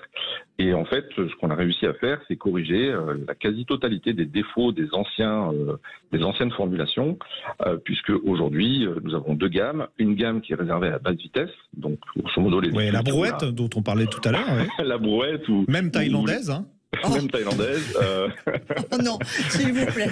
Non, écartez les enfants de cette émission. On a dit qu'on parlait auto, l'ami Jean-Luc. Effectivement, et on a une gamme qui est aujourd'hui sans concurrence connue, que ce soit en Europe ou ailleurs. C'est la gamme Premium, qui est une gamme qui peut être utilisée sur des véhicules qui roulent à plus de 300 km/h. Ah oui, ça laisse de la marge pour la brouette, effectivement. Ouais. Tout à fait. Alors comment ça fonctionne? Et c'est à base de quoi ce produit? Parce qu'on l'injecte dans le pneu, c'est ça? Et qui l'injecte d'ailleurs? Alors, donc la réponse est simple, c'est un professionnel qui doit l'injecter. Et le produit lui-même est composé de pneumatiques qu'on recycle. Donc pour nous, c'était important d'être dans le développement durable. Mais c'est liquide, comment ça se présente? Alors, c'est un liquide qui est très spécifique, un liquide qui est pixotropique. Pardon. Oui, au scrap, c'est-à-dire qu'il reste accroché aux parois, c'est ça? Alors, en fait, sa texture évolue en fonction de la température. Donc, on connaît tous un produit pixotropique qui est le miel. Vous savez, quand on le chauffe, il se liquéfie, et quand on le laisse tranquille, il reprend son épaisseur. C'est ce que fait le produit en permanence pour être assez épais pour ne pas couler, mais assez liquide pour pouvoir s'infiltrer dans la perforation et réaliser une réparation définitive du pneumatique. D'accord. Alors comment ça fonctionne? Je roule. Alors déjà, quel type de trou ça peut réparer et comment ça répare les trous? Alors on a une vulcanisation à froid qui se fait, parce que les copeaux de pneus vont venir s'infiltrer dans la perforation, dans la blessure, et vous avez, pour faire simple, une colle, mais c'est un peu plus compliqué que ça, mais vraiment pour simplifier, qui va permettre de réaliser un bouchon permanent. Donc les réparations... Mais ça sèche pas dans le pneu quand Alors dans le pneu, ça ne sèche pas. Non, le pneu étant opaque, les ultraviolets ne pénètrent pas à travers. Ah d'accord, c'est les ultraviolets qui font durcir le mélange. Qui font polymériser, vous avez une polymérisation qui se fait. Donc c'est injecté par la valve, après avoir démonté l'obus. Chaque taille de pneumatique a besoin de sa propre quantité. Et c'est pour ça qu'aujourd'hui on s'appuie sur des réseaux de professionnels pour être sûr et certain que la procédure est bien respectée. Ensuite, vous allez rouler avec le véhicule. Il y a une petite période de rodage, le temps que le produit se répartisse sur le pneu. Et quand vous aurez un objet performant qui traverse le pneumatique sur la bande de roulement, il suffit de retirer l'objet et la pression du pneumatique et la force centrifuge vont instantanément réparer le pneumatique d'une manière définitive. Jusqu'à quelle taille on peut, parce que vous dites un objet perforant, mais quoi, un pic à glace, ça marche? Ça dépend du véhicule. Sur les vélos, sur les chambres à air, on va réparer des perforations qui vont grosso modo jusqu'à 2 mm de diamètre. Sur les voitures, on arrive à réparer des crevaisons jusqu'à 6 mm. Et sur les poids lourds, en fait, on arrive à plus de 12 mm. Donc plus la gomme à réparer est épaisse, plus le diamètre de réparation va être important. D'accord, donc faut le mettre avant. On est d'accord qu'une fois que j'ai crevé, c'est trop tard. Ah bah oui. C'est un produit préventif. Ça coûte combien de faire installer ce produit-là ? Alors, aujourd'hui, nous, on est fabricant du produit, donc on a un réseau de distributeurs qui applique une tarification qui est libre. Grosso modo, aujourd'hui, pour faire équiper sa moto, par exemple, il faut compter une trentaine d'euros. Oh, ça va, c'est pas trop cher. Alors, on essaye d'avoir une tarification qui soit pas un frein à la sécurité, pour que tout le monde puisse se l'offrir. Sur une voiture aujourd'hui, alors ça dépend de la voiture, hein, mais sur une berline classique, il faut compter un peu moins d'une centaine d'euros. Et sur les poids lourds, c'est très différent puisqu'on a des roues qui ont des tailles très différentes. Okay. Donc là, c'est un peu plus compliqué de donner une tarification. Zoran, on a juste vite fait une question de Catherine là sur Facebook qui demande c'est uniquement sur la bande de roulement ou aussi sur les flancs? Alors, on ne répare que la surface légalement réparable, c'est-à-dire la bande de roulement. Les flancs et les épaulements travaillent trop pour être réparés de manière définitive. La promesse que l'on fait au client aujourd'hui, c'est qu'on va lui éviter jusqu'à 80% des crevaisons. Ah oui, quand même.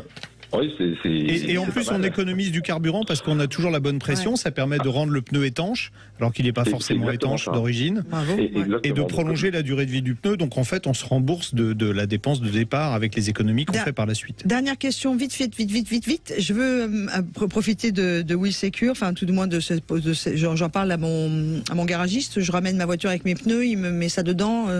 Alors, il y a deux façons de faire. Soit votre garagiste fait déjà partie de nos partenaires, et dans ce cas-là, vous pouvez directement aller dans un réseau partenaire. Soit il n'est pas encore distributeur et nous le rencontrerons avec plaisir pour qu'il le devienne.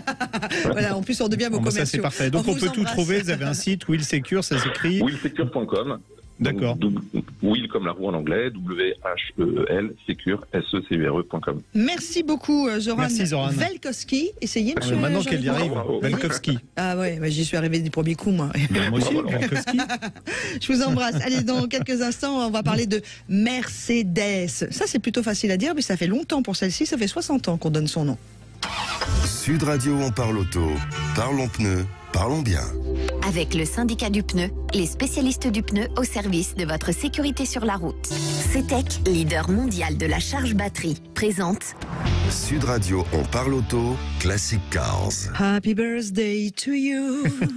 Happy birthday to you, Mercedes. Alors, on fête les 60 ans dans notre rendez-vous Classic Car et pas seulement de la fameuse pagode, l'ami Jean-Luc. Et oui, c'était le Salon de Genève 1963 qui a eu lieu du 14 au 24 mars avec la présentation d'un tout nouveau petit cabriolet qui a, on peut le dire, un peu révolutionné l'histoire de Mercedes-Benz. On a avec nous Olivier Amélino, qui est auteur du livre Mercedes Pagode chez ETAI, mais pas seulement, puisqu'il travaille chez un constructeur dont l'emblème est une petite étoile. C'est ça, Olivier? Voilà, Jean-Luc, vous avez tout dit, Jean-Luc. Bonjour, Olivier Amélino. Bonjour, merci d'être avec nous. Et alors, pour la petite histoire, parce que je me suis dit, tiens, il faut parler quand même de l'anniversaire de cette voiture. Ah bah oui. Et il y avait ce bouquin, Mercedes Pagode, écrit par un certain Olivier, je vous laisse le dire. Antoine Grégoire. Antoine Grégoire a cherché partout. Je me suis dit, mais c'est qui Antoine Grégoire? Et finalement, j'ai découvert... Voilà. Alors, Olivier, que je connais depuis 30 ans, hein, on va dire ça comme ça. Mais je ne savais pas qu'il avait des pseudos. Et donc... Si. Les prénoms de mes deux garçons, vous voyez? Ah voilà, Antoine Grégoire. Pour tout savoir. Bon, voilà, alors, la 230 SL, W113 par son petit nom. Présenté au Salon de Genève, ça signifiait quoi pour Mercedes à l'époque? Parce qu'on remplaçait deux modèles de légende qui étaient là juste avant. Une parenthèse, excusez-moi, Olivier. Bastien nous met sur la page Facebook de Sud Radio quelques images de la Mercedes Pagode, qui fête ses 60 ans et dont on parle aujourd'hui. Magnifique auto. Alors, elle remplaçait en fait deux voitures. Comme tu le dis, je vais te tutoyer, c'est beau. Jean-Luc, la 190 SL et la 300 SL. Vous savez, la voiture avec des porte-papillons. Oui. Voiture mythique, s'il en est, voilà. Voilà. Et donc, elle avait une succession qui était lourde à porter quand même. Très très lourde à porter, mais je pense que ça a réussi puisque ils ont réussi chez Mercedes un superbe dessin. Et puis de mettre dedans, sous le capot, un moteur 6 cylindres, ce qu'il n'y avait pas sur la petite 190 SL qui était la plus abordable des roadsters d'avant. Et puis ça a fonctionné tout de suite. C'était une voiture qui était magnifique. Et puis Alors, tiens, pour rester sur ce point, Olivier, magnifique. Oui. On attribue à tort la ligne de cette voiture à un Français. La réalité, c'est quoi? Alors, à tort, on l'attribue à qui alors? Un peu à raison. À un certain Paul Braque, qui est un designer qui est toujours en vie et qui habite du côté de Bordeaux, qui est un monsieur très sympathique qui a travaillé chez beaucoup de constructeurs. Alors, il a fait une partie de la pagode, du dessin de la pagode, mais le plus célèbre, puisque c'est le toit qui a permis de mettre ce nom à la voiture. Olivier, on vous entend pas bien. Faudrait soit lever le bras, soit pas bouger, soit vous mettre à la fenêtre. Mais je ne bouge pas. Non, mais vous êtes à l'intérieur de quelque chose. Rapprochez-vous de la fenêtre, oui, parce que ça coupe un peu. Alors, je me rapproche de la fenêtre. Ah, voilà. Votre voix est beaucoup plus claire. Pardon. Alors, Paul Braque, donc c'est un designer français qui est encore en vie et qui habite à côté de Bordeaux, qui a fait simplement le hardtop qui a donné son petit nom à la voiture, qui est en forme de pagode. Et pourquoi il est en forme de pagode, vous le savez? Alors, je le sais très bien, c'est pour une question de sécurité, parce qu'en cas de retournement, ça pouvait toujours être de la possibilité de mettre des renforts plus importants au coin, et aussi surtout pour la luminosité de la voiture. Et ça, c'était un peu le grand dada de Paul Braque, puisqu'il avait dessiné, et dans mon bouquin, il y a des petits dessins, un espèce de prototype de petite voiture avec un avant et un arrière identique, et avec un toit assez fin et qui avait déjà cette forme-là. Donc il a repris ça pour mettre sur la carrosserie qui avait été dessinée par toute l'équipe Mercedes à l'époque, qui était dirigée par un certain Frédéric Geiger.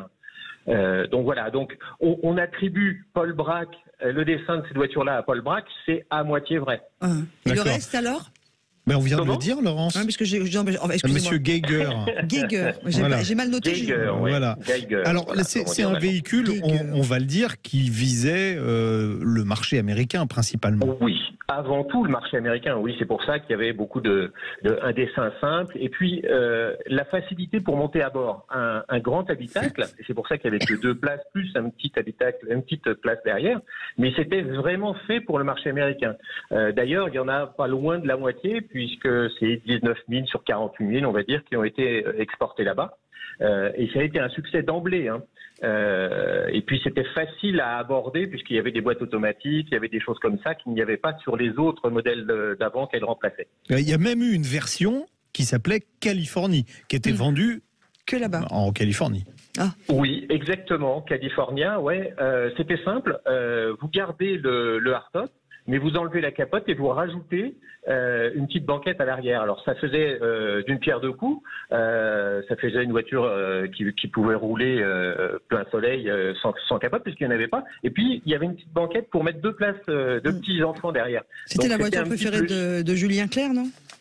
Bon, c'était la voiture préférée de pas mal de monde en fait. Oui. Et puis c'est encore la voiture préférée de pas mal de monde. Non, mais je taquine. Alors elle est sortie en version 230, ensuite il y a eu la 250, puis la 280. C'est une voiture qui a évolué, à qui on donne une image plutôt de cabriolet confortable, mais ce qui n'est pas tout à fait vrai, parce qu'elle a aussi brillé en compétition cette voiture. Alors, elle a participé tout au début de sa carrière, en 230 essais, au fameux rallye Liège-Sofia-Liège. Vous savez, c'était un marathon de la route, comme on appelle si bien. Il fallait faire ça le plus vite possible. Et c'est un certain Eugen Boringer qui a remporté la course avec une pagode qui est rouge et dont une reproduction existe toujours d'ailleurs dans les réserves du musée Mercedes à Stuttgart. Bon, bah super. Alors aujourd'hui, ça coûte combien de se payer une pagode? Je suis dessus, moi. Je suis dessus sur un site en vend. On est au minimum à 89 000 €. Ouais, on peut monter jusqu'à 170, 200 000. Oui, voilà, quand elles sont en super état, quasiment neuves. Ouais. J'en ai trouvé une 230 SL, 89 000 € à la 56 000 Je vais vous énerver. Il y a 10 ans, on trouvait une belle pagode pour 35 000 €. Aujourd'hui, le même modèle, c'est 130 000 €. Ah ouais, la 140, une qui est très belle. Une 280. Alors, autre chose à préciser quand même, si vous voulez restaurer une Mercedes, c'est pas le même budget que pour restaurer une voiture anglaise, par exemple. C'est beaucoup plus cher. Beaucoup plus cher. Un peu comme le problème de ceux qui ont une Tesla aujourd'hui. Alors presque tout. Bon, super. Bon, bah merci beaucoup. Merci Olivier. Bon, une idée de cadeau de Noël pour Jean-Luc Moreau. Exactement. Une 280 SL boîte automatique. En mode majorette, Olivier Amélino, auteur du livre Mercedes Pagode aux éditions ETAI. Et on la trouve actuellement sur Internet ou on peut le trouver en magasin? en magasin, très bien. ou dans les grandes enseignes. En tout cas, elle fait rêver. Moi, j'adorerais rouler un petit peu. Voilà, j'ai pas les moyens, mais c'est une voiture très agréable à conduire. Elle est élégante. Très agréable à conduire, oui. On vous embrasse, Olivier. Bon week-end. Merci à vous aussi. À bientôt. Merci, à bientôt. Au revoir, Olivier. Dans quelques instants, nous irons faire un petit tour du côté du Mans où va se dérouler le Motors on Soul. Mais juste avant, on vous accueillera pour votre question au 0826 300 300. Sud Radio, on parle auto, classique cars. Avec CETEC, leader mondial de la charge batterie. Sud Radio. Roule, le club automobile ouvert à tous, présente. Sud Radio, on parle auto, 11h-13h. Jean-Luc Moreau, Laurence Perron. Et nous allons direction Le Mans, où nous allons entre autres accueillir le fondateur et l'organisateur du Motors on Soul, Exclusive Drive. Bonjour Stéphane Huillier. Stéphane ? Allô ? Ouais, on a Franck plutôt, je crois. Moi j'ai marqué Stéphane. Oui, non. Alors donc il y a eu un petit changement. On ne m'a pas On a la prévenu. question de Stéphane, si. Pardon, oui, on a la question de Franck. Oui, la question de Franck. Oh, pardon, excusez-moi, j'ai accéléré dans ma tête. En fait, moi on je va me parler suis dit, tiens, c'est marrant, je ne l'ai pas vu boire, pourtant, le résultat est le même. Ah non, ne me faites pas une réputation. Non, pardon, excusez-moi, j'ai l'impression qu'on était déjà sur le moteur en dessous. Mais non, on a la question. Mais non, on est avec Franck. Bonjour Franck. Bonjour Jean-Luc, bonjour madame. Vous excusez Laurence, Franck ? Oui. Oui, bonjour. Vous m'entendez ? Oui. Bonjour Jean-Luc et bonjour madame Laurence. Vous nous appelez de quel coin ? Donc de Poitiers du coup. J'aime bien Poitiers, très bien. Alors dites-moi votre question Franck pour que je me recentre un peu. Oui, alors ma question c'est que j'ai un Citroën C4 Picasso avec une boîte automatique EAT6. D'accord. Et qui a donc 80 000 km, donc il faut, je pense, à faire la vidange de la boîte auto. Donc ça c'est bien, ça veut dire que vous nous écoutez régulièrement. Ah oui, très régulièrement, oui. Et donc ça fait des années que je vous écoute, mais c'est pas le sujet. Donc en fait, je cherche un garagiste qui peut me faire la vidange, et donc j'ai contacté pas mal de garagistes, et dont aussi Bosch Car Service, qui m'ont dit on l'a fait. Et quand j'ai posé la question de savoir qu'est-ce qu'ils avaient comme machine, ils nous disent en boîte automatique on fait pas. Ah d'accord. Bon. D'accord. Est-ce que vous êtes allé voir sur le site de Motul qui fabrique les lubrifiants, et il n'y a rien près de chez vous? Eh ben non, et je leur ai même écrit en demandant s'ils connaissaient un garage dans ma région où il y avait la machine Motul Evo. Et ils m'ont répondu comme quoi ils n'étaient pas capables de me donner l'information. Ah bon? Je sais pas. Écoutez, alors, moi je les appellerai puis je vous aurai l'info s'il y a près de chez vous. Parce que vous vouliez vous lancer vous-même dans la vidange de votre boîte auto. Parce qu'en fait, finalement, je suis laissé Citroën, je leur ai demandé s'ils faisaient la vidange, ils m'ont dit oui, donc ils m'ont fait un devis, mais sur le devis, il y a marqué 2 litres. Donc ça veut dire qu'en fait, ils vont faire... Ils font pas la vidange de la boîte, Exactement, ils font pas la vidange entière. Donc du coup, moi, je me suis renseigné, j'ai commencé à chercher un petit peu sur Internet, et puis aussi, j'ai même trouvé des vidéos des Polonais qui démontent des boîtes automatiques et qui expliquent quand même pas mal de choses. Moi, c'est évident, je comprends rien en polonais, mais c'est pas grave. On apprend vite, vous allez voir. Alors. Et donc, en fait, ma question, c'est que voilà, donc je pense que je vais me lancer à le faire tout seul. C'est-à-dire que je vais faire la vidange, je vais faire monter la température de la boîte automatique et puis me faire la vidange tout seul. Voilà. Qu'en pensez-vous, Jean-Luc? Alors, mais c'est risqué, c'est risqué là ce que vous allez faire. En plus, ça va vous prendre beaucoup de temps parce que vous allez monter il faut être à la température préconisée par le fabricant de la boîte, fabricant de la boîte automatique. Donc, vous faites monter votre température de boîte à 65 degrés. Alors déjà, comment vous vérifiez la température de l'huile à 65 degrés? Vous n'allez pas chauffer la boîte avec un... Comment vous faites pour la faire monter? Vous allez rouler? Je vais la mettre sur parpaing et puis faire tourner le moteur. D'accord. Et mettre une sonde de température sur la boîte. Ça me rappelle mes cousins quand ils réparaient toutes leurs voitures dans les années 90. Moi, je pense que c'est pas infaisable. Non, mais il n'y a vraiment pas une meilleure solution. Si, la meilleure solution, c'est de trouver une machine qui fait. Parce que l'avantage de la machine, c'est... Alors, en plus, attendez, parce qu'il y a autre chose. C'est que avant, si vous faites une vidange partielle, et ça sera votre cas, parce qu'on ne peut faire la vidange totale que si on a une aspiration avec une machine. On peut pas faire par gravité, on peut pas vidanger la totalité de la boîte. On peut vidanger grosso modo un tiers de l'huile de la boîte. Donc avant, il faut mettre un produit dispersant dans la boîte, un produit nettoyant. Voilà. Donc il faudrait déjà commencer par mettre un produit nettoyant. Monter en température la boîte. vidanger une partie de l'huile, donc vous aurez grosso modo 2 litres, re-remplir avec les 2 litres d'huile qui manquent, tout à fait, à la bonne température. Il reste 30 secondes, l'ami Jean-Luc. Rouler. On a pour 2 ans, là. Rouler un bon moment et refaire le même business plusieurs fois, mais vous n'êtes pas sûr d'avoir vidangé vraiment toute la mauvaise huile. C'est ça, si vous vidangez partiellement, pour être sûr d'avoir tout vidangé, il faudra le faire 20 fois. Mais là, en le faisant 3 fois, vous n'êtes pas sûr que toutes les particules auront été évacuées en fait, de la boîte. Et c'est ça qui pose problème, de faire une vidange par gravité. D'accord. Ben oui, mais je sais, mais comment faire? On a eu le fabricant, mais alors laissez-moi vous chercher. Vous nous avez dit Poitiers, c'est ça, hein? Oui, c'est ça. Laissez-moi vous chercher dans un rayon convenable à côté de Poitiers, quelqu'un qui fait une vidange à la machine, parce que alors ça c'est en train de se développer. Vous savez, on a eu il y a pas très longtemps le fabricant des machines qui est en train de se développer en France, parce que on se rend compte que il y a de l'entretien sur les boîtes automatiques. Donc les garages vont petit à petit s'équiper, parce que ils refusaient de faire les vidanges de boîtes auto simplement parce qu'il y a un risque à le faire manuellement.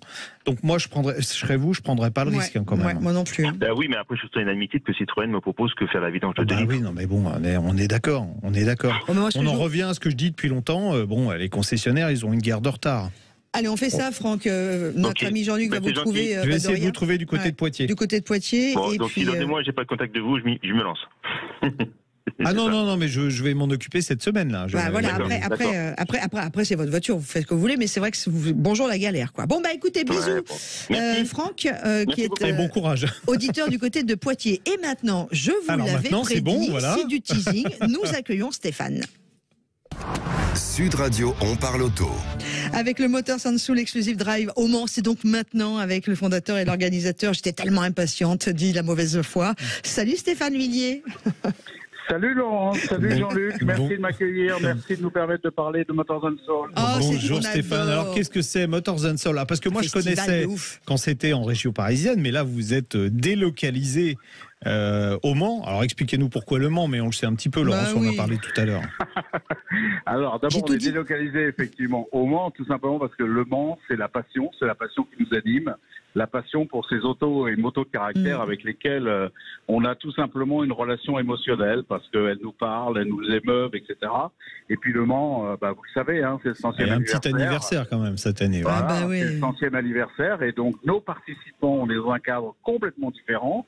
On est directement dans les stands, accès direct à la pit lane, au mur de chronométrage, en regardant effectivement les véhicules qui sont sur la ligne droite, la possibilité de faire une parade sur le circuit, aussi bien pour les motos que pour les autos, et puis aussi des balades à l'extérieur du circuit, sur le circuit historique, la route ouverte, les Hunaudières, Mulsanne, Arnage, enfin que des mots qui nous émeuvent, la visite du musée, enfin voilà, on est en train de vivre un Motors & Soul dans l'ambiance du Mans. Excusez-moi Stéphane, mais ma mère, Motors & Soul, elle sait pas ce que c'est. Est-ce que vous pouvez revenir un petit peu en arrière et nous expliquer en quoi ça consiste?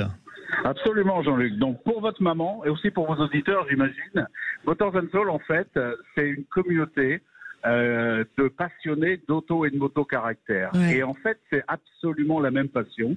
C'est-à-dire que les véhicules et 2 ou 4 roues, quels qu'ils soient, on est tous passionnés, on a envie de se parler, on a envie de se rencontrer. Donc, quelle que soit la marque, le style, l'âge du véhicule, on se retrouve et on passe des beaux moments ensemble. Pour utiliser un mot de notre époque, c'est une communauté inclusive et surtout pas discriminatrice. On veut simplement passer du bon moment, du bon temps ensemble. Littéralement, Motors & Soul, ça veut dire ce que ça veut dire, c'est-à-dire c'est des moteurs et une âme, des bonnes vibrations, du bon temps passé ensemble. Mais on peut venir avec n'importe quoi. Par exemple, si Jean-Marie Bordry veut venir avec un Renault Modus, vous le laisserez rentrer. Il le laisse sur le parking extérieur quand même, là, non? Alors, le Renault Modus, puisque vous l'avez cité, je ne citerai pas d'autres marques ni d'autres modèles, Jean-Luc. Le Renault Modus fait partie de ce qu'on appelle les automobiles de tous les jours.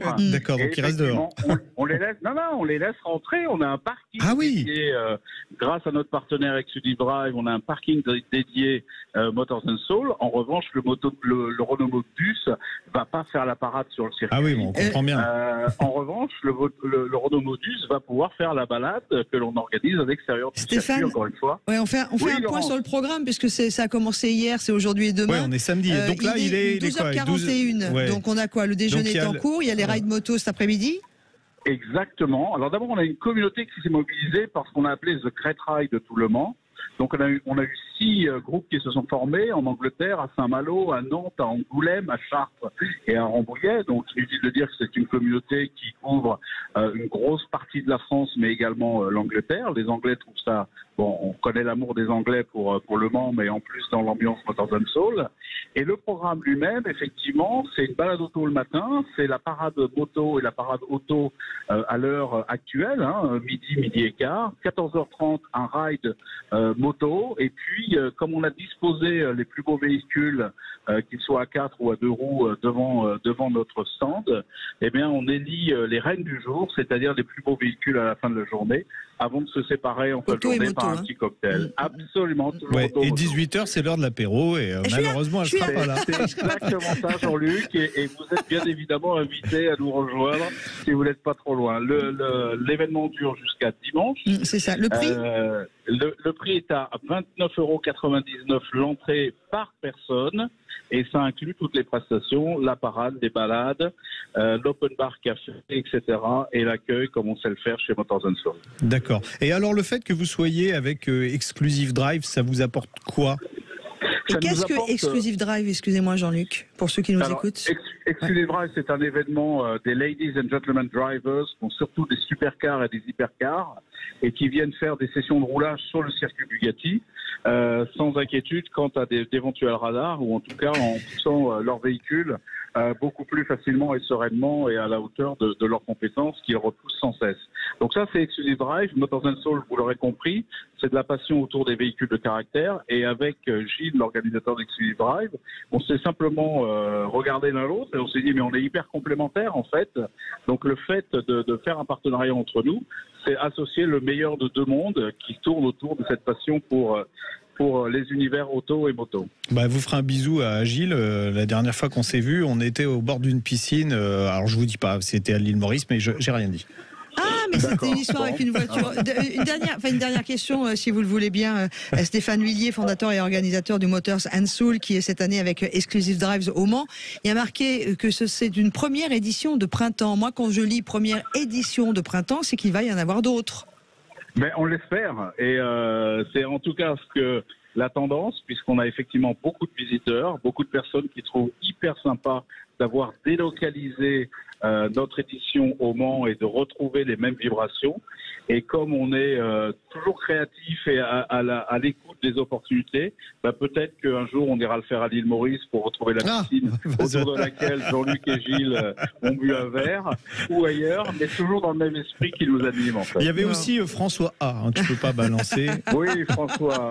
Je serai répété ça à la mise en étude. François nous a animé de manière remarquable nos concours de style année après année. J'en profite pour lui faire une bise.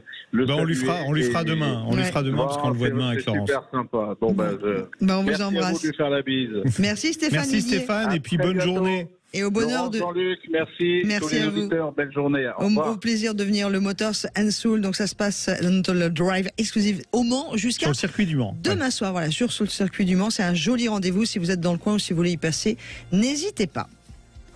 Roule, le club automobile ouvert à tous présente Sud Radio, on parle auto. Quelle auto choisir? Et c'est un des rendez-vous que vous aimez beaucoup. Pour y participer, 0826 300 300, ou vous nous écrivez sur jeparticipe@sudradio.fr pour dire dans l'objet on parle auto, besoin d'un conseil pour choisir ma future voiture. Et c'est Patricia d'ailleurs qui nous a écrit par boîte mail, je vais dire boîte vocale, n'importe quoi, par mail. Et voici ce que nous dit Patricia. En tout cas, je prête ma voix. J'ai actuellement une Chevrolet. Attention à l'écoute. Bonjour Patricia. J'ai actuellement une Chevrolet AVO GPL 97 000 km et je souhaiterais la changer pour une voiture plus récente d'occasion d'environ moins de 40 000 km avec entre autres plus d'options clim, radar de recul. Mais j'hésite entre deux nouveaux, une GPL style Dacia Sandero ou une Toyota Aygo essence. Le vendeur Toyota m'a déconseillé le GPL car à moyen terme, il paraîtrait que le GPL n'existera plus. Qu'en pensez-vous et que me conseillez-vous?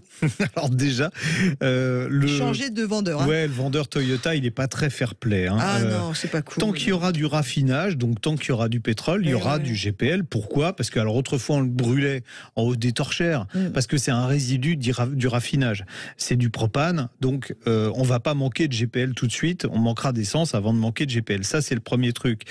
En plus, après, on sait produire aujourd'hui ce qu'on appelle du bio GPL à partir de déchets. Et puis surtout, un véhicule GPL, c'est aussi un véhicule qui roule à l'essence. Donc lui, il essaye de lui vendre une Aygo. Alors là, je dis pas que la Aygo c'est pas bien, mais une Sandero pour le même prix, ça sera à la fois plus habitable, mieux équipé, avec un plus grand coffre, et c'est un véhicule qui pourra rouler avec un carburant qui coûte aujourd'hui un peu moins d'€1, donc qui sera plus économique à l'usage.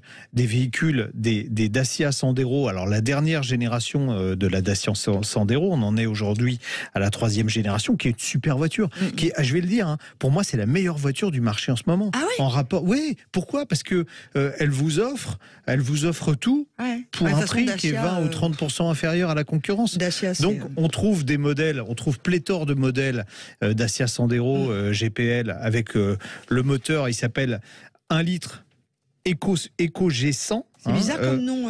Oui, non, mais c'est le moteur qui est sur toute la gamme. Oui. C'est le nouveau moteur essence GPL qui est sur toute la gamme Dacia. On en trouve plein. Alors, à moins de 15 000 €, vous en avez des pages et des pages sur les sites d'annonces. Comme ça, vous pourrez choisir la couleur, la finition. C'est franchement... c'est une très bonne voiture. Donc pour moi, il n'y a pas à hésiter 2 secondes. Alors, on n'a pas le prix, par contre. Elle nous a pas mis le budget sur son mail. Alors Patricia. on en trouve à partir de 11 000 €. Ouais, alors, pour la dernière génération, mais avec un peu plus de kilométrage et avec moins de 40 000 km pour 15 000 €, on arrive à en trouver. Alors il y a ça qui est quand même étonnant, c'est que ça tient la cote. Pourquoi ? Parce que quand vous commandez aujourd'hui une voiture neuve, vous n'êtes pas sûr de l'avoir en livraison, donc les gens se reportent sur des occasions récentes. Et en fait, les occasions récentes, en plus Dacia a augmenté les prix 2 fois l'année dernière, donc les voitures d'occasion sont pratiquement au prix du véhicule au moment où il était neuf. Alors on se dit, ah bah zut, j'aurais dû l'acheter neuve.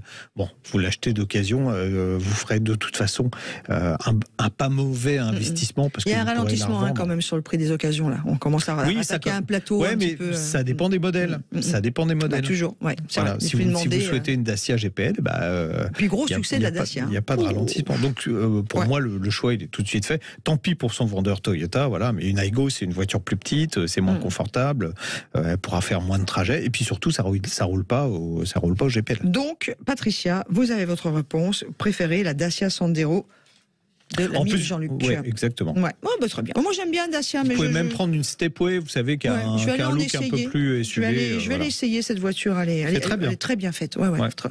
Et ben voilà, on termine notre rendez-vous On parle auto avec les brèves de la semaine. Sud Radio, on parle auto. Et l'étau qui se resserre autour de Renault à propos des graves problèmes de fiabilité de son moteur 1,2 litre TCE. C'est un feuilleton qui dure maintenant depuis des années. Ce 4 cylindres essence qui équipe, alors quand même pas moins de 400 000 modèles Renault, Nissan et Dacia, on vient d'en parler, et sujet à de graves pannes qui peuvent aller jusqu'à la casse moteur. Le constructeur a toujours refusé de reconnaître officiellement ses failles, gérant les problèmes au cas par cas. Ça a déclenché évidemment la colère de nombreux propriétaires. On en avait eu d'ailleurs dans l'émission qui se sont regroupés pour intenter une action collective. Le dossier progresse puisque le tribunal judiciaire de Versailles vient d'ordonner aux constructeurs de transmettre aux victimes les documents internes démontrant éventuellement des défauts de conception. S'ils sont jugés probants, ces documents internes, par le collectif de consommateurs, l'action pourrait aboutir à une plainte au pénal pour tromperie et mise en danger de la vie d'autrui, un procès qui coûterait très cher aux constructeurs français. À l'actualité, le Sénat qui a beaucoup de boulot en ce moment, qui critique à son tour la mise en place des ZFE. Là aussi, c'est un feuilleton qui dure et qui est loin d'être terminé. Après de nombreuses agglomérations qui ont commencé à faire machine arrière pour la mise en place des restrictions de circulation, le Grand Paris, on en a parlé tout à l'heure, qui envisage de reporter l'interdiction des véhicules critères 3 après les Jeux Olympiques, c'est-à-dire fin 2024. C'est au tour cette fois de la Chambre haute du Parlement de critiquer les modalités d'application des ZFE. Les sénateurs pointent alors un risque de creusement des inégalités sociales, voire une fracture territoriale, une offre alternative aux véhicules thermiques insuffisante et une absence de moyens de contrôle. Le terme de bombe sociale est même repris. La Fronde Générale a décidé, la Commission de l'aménagement du territoire, du développement durable, à mettre en place une mission flash qui va étudier des mesures alternatives inspirées de celles déjà en vigueur dans d'autres pays d'Europe. Et puis un autre feuilleton qui va se prolonger plus longtemps que prévu, c'est celui de la future norme anti-pollution Euro 7. Encore un feuilleton. Ouais. Alors après la décision de certains pays, on a parlé aussi pendant l'émission de ne plus voter l'accord sur l'interdiction de vente des véhicules thermiques en 2035. C'est la future norme anti-pollution Euro 7 qui est dans le viseur de certains États, influencés, il faut le dire, par le lobby des constructeurs automobiles européens. Alors selon ces constructeurs, cette future norme anti-pollution serait bien trop chère à mettre en œuvre par rapport aux résultats escomptés. En conclusion, ils réclament des mesures technologiquement plus réalistes et un report de la norme de 4 ans. Elle devait entrer en vigueur en 2025, elle pourrait donc ne s'appliquer que mi-2029, un décalage qui la rendrait complètement inutile obsolète, si l'interdiction des véhicules thermiques reste en 2035. Eh oui, on roule peut-être pas, mais on marche toujours sur la tête. Rendez-vous à suivre également, et je vais remercier tous ceux qui nous ont suivis aussi sur la page Facebook de Sud Radio. Alors vous êtes nombreux, quelques prénoms au hasard, Catherine, Aouche, on a également Jean-Marc, Anne, Mo, Christophe, enfin voilà, vous êtes très nombreux. Des rendez-vous à suivre cet après-midi, évidemment, vous le savez, 15h45, il sera question avec Sud Radio Rugby en compagnie de François Trio et Alexandre Priam des matchs tournois des 6 nations France-Pays de Galles à 15h45 et nous aurons également Irlande-Angleterre à 18h. Les clés d'une vie à 14h vous permettra de rencontrer Didier Decoing, romancier, scénariste et président de l'Académie Goncourt. Juste avant, il y aura la roue des émotions de Didier Meyrand avec les 2 psychologues qui sont invités aujourd'hui, Solène Brost et Robert Zully, qui vont revenir sur l'actualité, qui vont la décrypter, dont la fameuse réforme des retraites. Gros rendez-vous. Et puis juste après nous, dans quelques secondes maintenant, après le rappel de l'info de 13h, vous avez rendez-vous avec Invino et toute l'équipe d'Alain Marty pour parler vin de ceux qui le font avec beaucoup de modération, bien sûr. Merci l'ami Jean-Luc, on se retrouve la semaine prochaine. Avec bonheur. Boire peut-être demain, tiens, parce que vous allez trop me manquer. Sud Radio, on parle auto. Avec Roule, le club automobile ouvert à tous.